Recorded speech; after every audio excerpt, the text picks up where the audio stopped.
Hello students and welcome back to channel Siraj Shaikh digital. आज banking का lecture number 9 होगा जिसमें हम कवर करेंगे नए points of banking account. Start करेंगे आज का क्लास।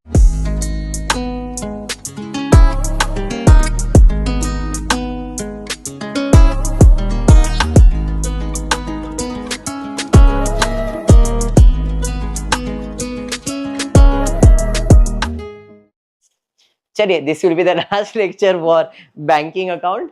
ठीक है, इसके बाद बैंकिंग खत्म, नया टॉपिक स्टार्ट करेंगे। अफजल भाई स्टार्ट करें। चलिए, हाँ कल से लास्ट हो रहा है। चलो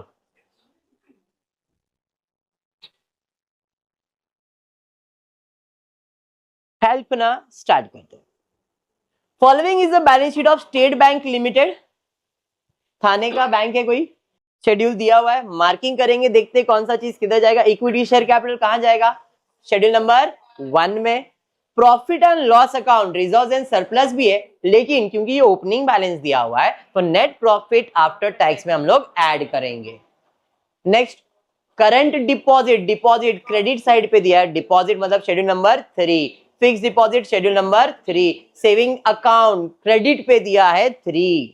डायरेक्टर का खर्चा 16 में जाएगा, ऑडिट का खर्चा 16 में जाएगा, फर्नीचर का खर्चा 10 में जाएगा, इंटरेस्ट का खर्चा इनकम है शेड्यूल नंबर 13 में जाएगा, कमीशन इनकम है 14 में जाएगा, reserve and surplus schedule number 3। Printing debit पे दिया है, खर्चा है, रेंट खर्चा है, सैलरी खर्चा है, बिल्डिंग फिक्स असेट मतलब 10 में जाएगा, लॉ खर्चा है 16 में जाएगा, cash in hand cash with RBI schedule number 6 में आ जाएगा, इन्वेस्टमेंट 8वें में चले जाएगा। अच्छा, अदर बैंक है तो 7 में जाएगा, इन्वेस्टमेंट 8वें में जाएगा, लोन कैश क्रेडिट एडवांस बोलते हैं इसे, शेड्यूल नंबर 9 में जाएगा, बिल डिस्काउंट परचेज 9 में जाएगा, इंटरेस्ट पेड है 15 में आएगा, बोरोइंग्स फ्रॉम बैंक बोरोइंग्स के शेड्यूल में जाएगा, और ब्रांच एडजस्टमेंट क्रेडिट पे दिया है तो अदर लायबिलिटीज मतलब 5 में जाएगा। क्लियर है इतना?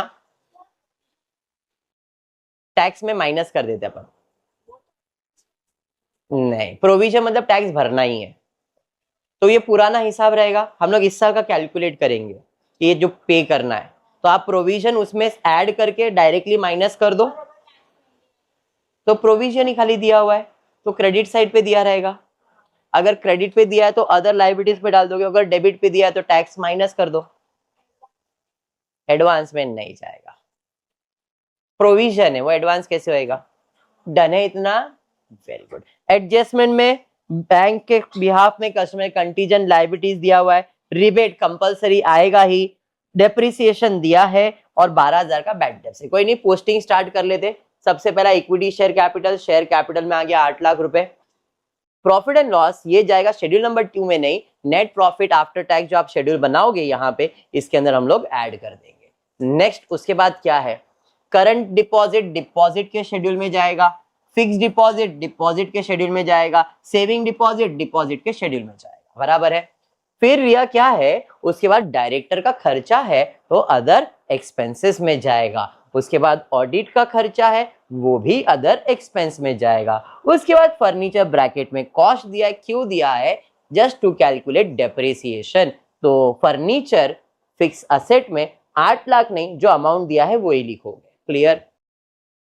इंटरेस्ट एंड डिस्काउंट रिसीव्ड है, इंटरेस्ट के शेड्यूल में जाएगा। Next, commission and exchange other income में आ जाएगा। फिर रिजर्व फंड स्टैट्यूटरी रिजर्व्स उसमें आ जाएगा। प्रिंटिंग एंड स्टेशनरी खर्चा है, खर्चे में चले जाएगा। रेंट एंड टैक्सेस खर्चा है, खर्चे में चले जाएगा। सैलरीज एक्सपेंस है, एक्सपेंस में जाएगा। मस्त डांस करवा रहा है मेरे को। बिल्डिंग कहाँ जाएगा? फिक्स असेट में, यहाँ पे लिख दिया। उसके बाद क्या है जरा देखते। लॉ चार्जेस खर्चा है, एक्सपेंस में जाएगा। कैश इन हैंड 6 में, बैलेंस विद आरबीआई ये भी 6 में, अदर बैंक जो दिया है शेड्यूल नंबर 7 में जाएगा। इन्वेस्टमेंट के शेड्यूल में आ जाएगा। फिर उसके बाद लोन कैश क्रेडिट, एडवांस के शेड्यूल में लोन कैश एंड क्रेडिट। उसके बाद दिया है बिल डिस्काउंट एंड परचेज, ये भी आपका एडवांस है, बिल डिस्काउंट एंड परचेज। फिर क्या है बाबा?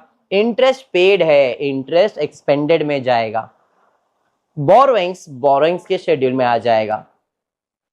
ब्रांच एडजस्टमेंट क्रेडिट पे दिया है अदर लायबिलिटीज। पोस्टिंग क्लियर है, एडजस्टमेंट स्टार्ट करते हैं। Acceptance on behalf of customer contingent है, भूल जाओ। रिबेट ऑन बिल डिस्काउंट का मतलब होता है कि आपने जो बिल डिस्काउंट किया वो अभी तक मैच्योर्ड नहीं हुआ है, आपने डिस्काउंट दे दिया तो आपका इनकम नहीं है, इसलिए आप इनकम में से माइनस कर दोगे और वो आपकी क्या बन जाएगी, लायबिलिटीज। कौन सी लायबिलिटीज, अदर लायबिलिटीज। खर्चा है, डिस्काउंट अन, ठीक है, डन है यहां तक। चलिए रिबेट हो गया। डेप्रिसिएशन प्रोवाइड करना है 10% फर्नीचर पे, सॉरी बिल्डिंग पे, 5% ऑन फर्नीचर ऑन कॉस्ट। इसलिए यहाँ पे देखो फर्नीचर का भी कॉस्ट दिया है, बिल्डिंग का भी कॉस्ट दिया है, तो बिल्डिंग पे 10% देने का है, तो कॉस्ट कितना है, 24 लाख। 24 लाख का 10% मतलब 2,40,000, तो डेप्रिसिएशन इस पे आएगा 2,40,000। इसका दूसरा इफेक्ट कहाँ जाएगा, एक्सपेंस है तो अदर एक्सपेंसेस के अंदर आ जाएगा। फर्नीचर पे 5%, तो इसका 5% माइनस करूंगा, इसका नहीं, बट ऑन कॉस्ट 8 लाख का 5% 40,000 आएगा। अब इसका दूसरा इफेक्ट अदर एक्सपेंसेस में आ जाए। क्लियर है। बैड डेट सर मेरा लॉस है, जो भी लॉस है इसमें आ जाएगा। डेबिट दूसरा इफेक्ट देने का है क्रेडिट। अब जो बैड डेट्स का लॉस होता है वो कहीं ना कहीं आपकी लायबिलिटीज है, उसको कहां डाल दोगे, अदर लायबिलिटीज में। बिजनेस में हमेशा यही ध्यान रखना, जैसे डिस्काउंट हुआ तो वो भी मेरा क्या बन जाएगा, लायबिलिटीज, तो ये भी मेरा क्या बन जाएगा, लायबिलिटीज। और कुछ है क्या, नहीं। अब क्लोजिंग करेंगे कौन सा, तो पहले प्रॉफिट एंड लॉस का शेड्यूल क्लोज होगा, यहां से स्टार्ट कर रहा हूं क्लोज करने के लिए। इंटरेस्ट अर्न हो गया, इंटरेस्ट एक्सपेंडेड हो गया, अदर इनकम हो गया एंड अदर एक्सपेंसेस हो गया। ये सेम चीज को इधर लिख दो। Interest earn 16 lakh, other income 8 lakh, total मार लिया। एक्सपेंडेड का टोटल, अदर एक्सपेंसेस का टोटल, इसका टोटल लिख दिया। अब 24 में से 22 माइनस करोगे तो नेट प्रॉफिट बिफोर टैक्स, कोई टैक्स दिया नहीं है तो ये मेरा नेट प्रॉफिट। बाय डिफॉल्ट जो भी करंट ईयर का प्रॉफिट आएगा श्रावणी, इसका 25% कहां ट्रांसफर करते हैं, स्टैट्यूटरी रिजर्व में। तो 2,28,000 का 25% वैल्यू निकालो, देखो कितना आ रहा है, 57,000। ये जो 57,000 आएगा वो स्टैट्यूटरी रिजर्व में ऐड हो जाएगा। अरे समझा। अब इन दोनों को ऐड किया, 5,48,000, इसमें से 57 माइनस किया, 4,91,000, ये आया मेरा प्रॉफिट, और ये प्रॉफिट आ जाएगा रिजर्व्स एंड सरप्लस। समझा। अब बैलेंस शीट को टोटल करना है, तो शेड्यूल को क्लोज कर दिया, शेड्यूल क्लोज किया, शेड्यूल क्लोज किया, सारे असेट्स के शेड्यूल्स आपको क्लोज करना है। When that is completed, इधर आ जाएंगे। शेयर कैपिटल का टोटल कितना था, 8 lakh, reserves and surplus 828 and so on, इसका टोटल लेंगे और बैलेंस शीट का टोटल मैच करेंगे। समझ में आया क्या, पक्का है।